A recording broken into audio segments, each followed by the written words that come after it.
하지만 보헤미아의 전쟁 이후 30년 전쟁이 이제 본격적으로 불붙기 시작했습니다. 신성 로마 제국 국경에 있던 알자스 땅을 스페인이 교두보로 이용할 수 있게 되면서 주변의 신교 국가들이 불안감을 느끼기 시작한 거죠. 그렇죠. 그러면서 그들도 본격적으로 전쟁에 뛰어들 계기가 마련되게 됩니다. 그중 1625년에 전쟁을 선포하면서 직접 뛰어든 나라가 있었습니다. 당시 상업을 통해서 부를 축적했고 지금의 노르웨이, 아이슬란드, 그린란드 그리고 페루 제도까지 넓은 영토를 갖고 있었던 북해 지역의 최강자였던 덴마크입니다. 교수님, 이 덴마크의 전쟁 선포에 로마 가톨릭 연합군은 어떻게 했나요? 사실 로마 가톨릭 연합군은 보헤미아 전쟁이 끝난 지 얼마 되지 않아서 전력을 제대로 갖출 새가 없었어요. 그래서 승기를 가져올 또 다른 방법을 찾아야 했습니다. 이때 로마 가톨릭 연합군이 찾은 새로운 방법이 뭐였을지 혹시 짐작이 가시나요? 바로 이전보다 더 강한 화력으로 중무장한 무기전을 선택하게 됩니다. 와.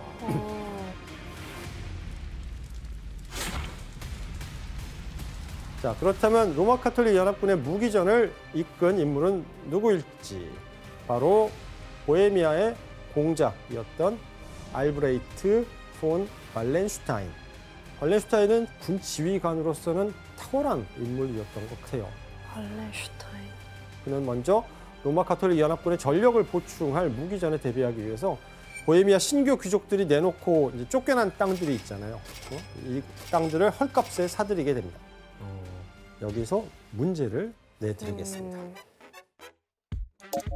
발렌슈타인이 보헤미아 땅을 대고로 사들인 이유가 무엇일까요? 땅에다가 뭐 무기 심는 건 아닐 거 아니야. 정답! 네, 지원 씨.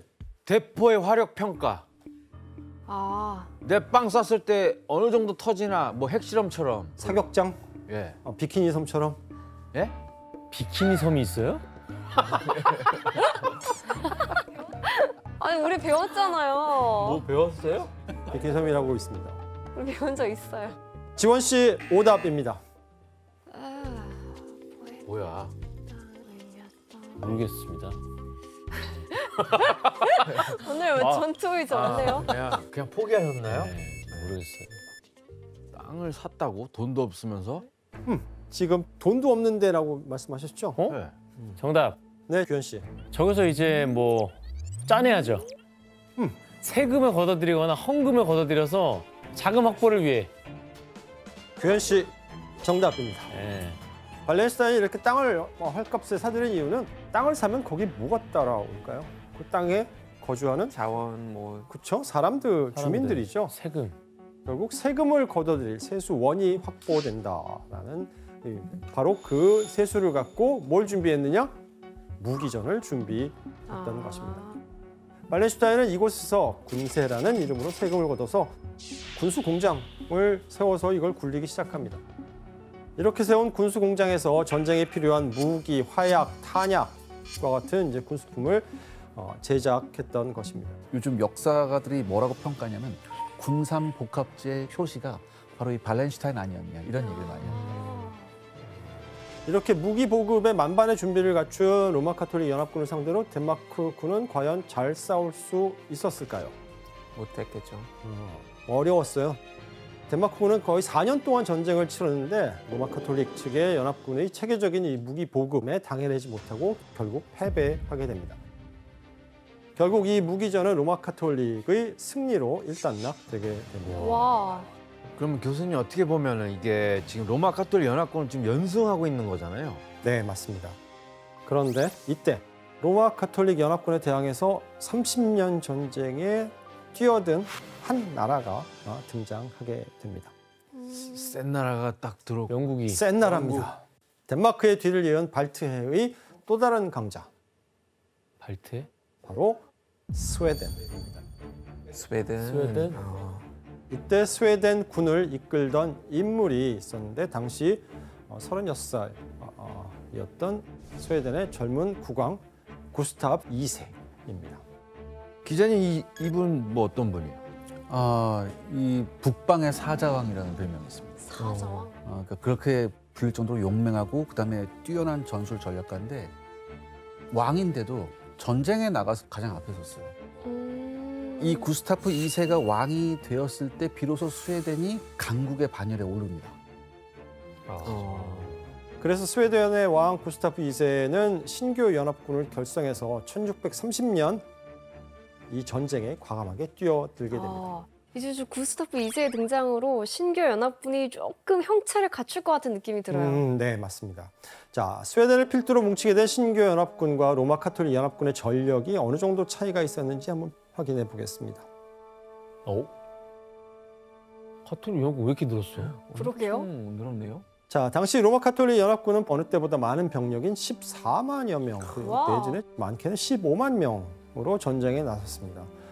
근데 그에 비해서 신교 연합군은 스웨덴군이 주축이었고 로마 카톨릭 연합군에 비해서 뭐 한 절반 정도, 뭐 3분의 1 정도 규모의 병력에 그치고 있었습니다. 근데 초반보다 아예 기세가 역전됐네요. 처음에는 신교 연합군이 훨씬 많았는데. 예, 스웨덴이 자신하기에는 좀 병력 차이가 좀 난다라고도 볼 수 있는데 구스타프 2세는 적은 병력을 갖고 효과를 증폭시킬 수 있는 방법을 갖고 있었어요. 어떻게? 일당백? 바로 무기를 자기들에 맞게 개량했던 것입니다. 스웨덴은 무기전에서 가장 중요한 건 바로 이 기동성이라고 판단했고요. 그래서 전쟁에서 빠른 공격은 기본이고 긴 원정길에서도 지치지 않기 위해서 무기를 가볍게 만드는 게 중요하다고 보았습니다. 그렇죠. 자, 그렇다면 과거에 어떤 무기를 들고 전쟁에 뛰어들었는지 영상으로 확인해 보겠습니다. 암살 무기들 아니야?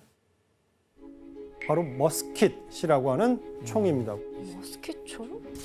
화약을 먼저 넣고 총알을 떨어뜨린 다음에 막대기로 다시 눌러서 그러다 총 맞꿨어. 언제 장전해?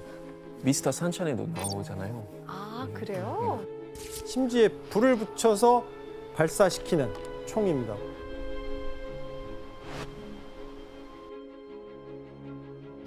우와, 쏟아 놀리겠다.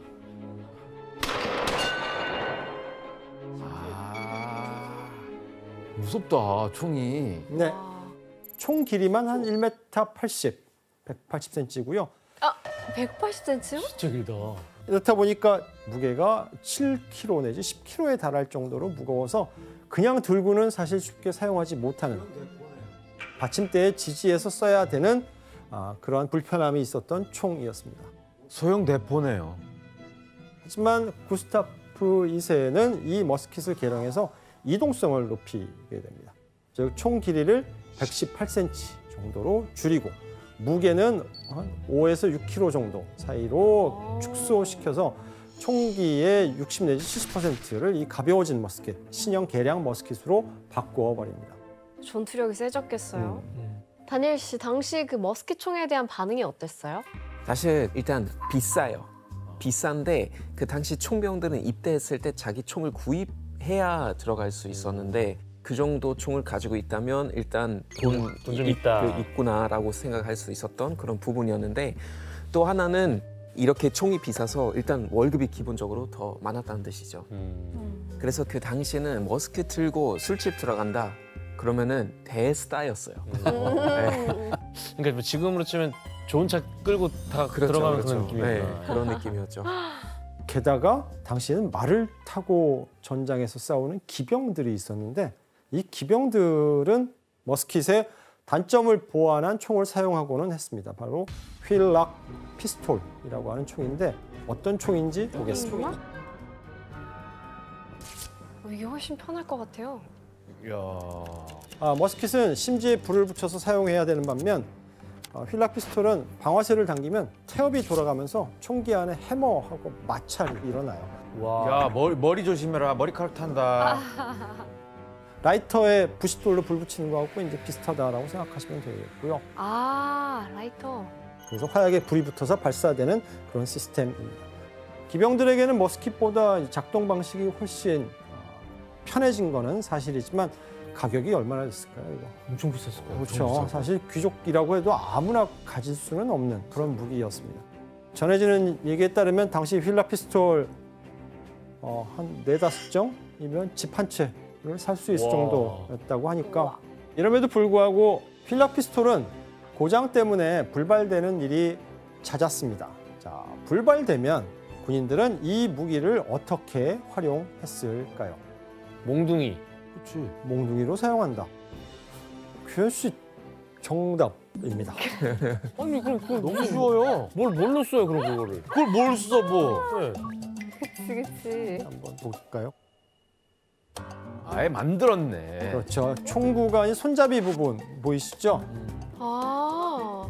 당시 기병들은 이제 총이 발사되지 않으면 총기를 거꾸로 잡고 그 부분으로 적군을 내려치면서 규현 씨 말씀하신 대로 때리는 용도로 사용했다라고 합니다. 아. 가지고 싶다. 그리고 이때 스웨덴의 구스타프 2세에 의해서 개량된 또 다른 전쟁 무기가 있는데 어떤 무기인지 그림을 보겠습니다. 와, 개량을 거듭하네. 대포다. 바로 대포입니다. 당시 대포는 이제 철제로 만들어서 무게가 1,800kg, 2,000kg, 1.8톤, 2톤에 달할 정도로 엄청나게 이제 무거웠는데 구스타프 2세는 기존 대포의 한 10분의 1 정도, 250kg 가량의 레멘츠 스티케라고 하는 대포를 만들어냅니다. 우와, 이건 기술의 발전이 중요한 역할을 했네요. 이 게다가 대포 아래에 있는 저 동그란 소똥 같은 거 보이세요? 네. 네, 저게 이제 포탄입니다. 레멘츠 스티케에 들어가는 포탄의 무게는 약 2kg에서 4kg 정도의 소형 포탄을 사용했습니다. 그러면은 막 바쁠 땐 손으로 던져도 되는 거예요? 4kg를 던지시려면 그래도 같이 어? 뒤에서 해봐요. 해보라고. 스웨덴의 구스타프 2세는 이렇게 가벼운 대포로 대신 사거리는 줄어드는 대신 빠르게 이동할 수 있는 작품점을 극대화시키는 전략을 구사했다고 볼 수 있습니다. 아, 경량화를 시켜서 그렇죠. 움직이기 쉽게 움직이기 만들었네요. 쉽게 만든 겁니다. 이승환 기자님, 네. 이 스웨덴의 대포에 또 특이한 점이 있어요? 네, 이전까지 대포는 이제 대포 사수들이 좀 감에 많이 의존했어요. 그래서 대포 사수들이 굉장히 중요했었거든요. 근데 이때부터는 대포를 발사하기 전에 앞에다 각도기를 꼽아요. 그래서 각도기를 꼽아서 거리에 따라서 정확한 포격을 날릴 수 있는 그런 도구들이 나오기 시작합니다. 이야, 과학적으로 한 거네요. 교수님, 그 스웨덴군이 개량한 이 신 무기가 전투에 어떤 도움이 됐어요? 스웨덴군의 이 신무기가 빛을 발한 전투가 하나 있는데요. 1631년에 스웨덴군을 필두로 한 신교 연합군하고 로마 카톨릭 연합군이 이제 제대로 한판 승부를 벌이게 됩니다. 바로 브라이텐펠트 전투입니다. 당시 로마 카톨릭 측의 병력이 약 3만 1,000명, 그다음에 대포가 약 27문 있었죠. 반대로 스웨덴을 이슈로 한 신교 군대는 병력이 약 4만 명, 대포는 약 66문입니다. 압도적이네요. 대포 숫자가 확연히 차이가 납니다. 가벼우니까 좀 많이 들어오는 그러네요. 그렇죠. 스웨덴군을 주축으로 한 신교연합군은 이제 이동이 쉬운 가벼운 대포로 무장해서 전장까지 더 빠른 속도로 대포를 가져올 수 있었던 것입니다. 그렇다면 이때 로마 카톨릭 연합군은 어떻게 전투를 치렀을까? 이제 로마 카톨릭 연합군은 30년 전쟁에서 늘 승리를 안겨준 전술을 채용하는데 그게 바로 스페인에서부터 유래한 테르시오라고 하는 대형입니다. 이렇게 하면 이제 긴 창병이 길을 터주는 역할을 하고 총병은 다가오는 적을 향해서 사격을 할 수 있는 이렇게 싸우는 방식이었는데 로마 카톨릭 연합군은 이 테르시오 대형을 무려 177개나 만들고 전투 태세를 갖추게 됩니다. 그래서 신교 연합군을 이끄는 구스타프 2세는 이 자신들의 신무기로 로마 카톨릭 연합군 군대를 흐트러뜨릴 이제 전술을 생각해내는데 뭐였을까요? 대포죠. 그렇죠. 바로 대포를 활용했던 것입니다. 대포 속이 딱 좋게 모아놨네. 대충 쏴도 맞고 써. 그래서 신교 연합군은 이동식 경량 대포를 촘촘하게 배치해서 카톨릭 연합군이 만든 테르시오의 대형 이거를 무너뜨리기 시작했습니다. 그리고 그렇게 흐트러진 대형을 향해서 이제 머스킷으로 집중 사격을 가하면서 연합군의 혼을 쏙 빼놓게 되는데요. 구스타프 2세 완전 구세군인데요.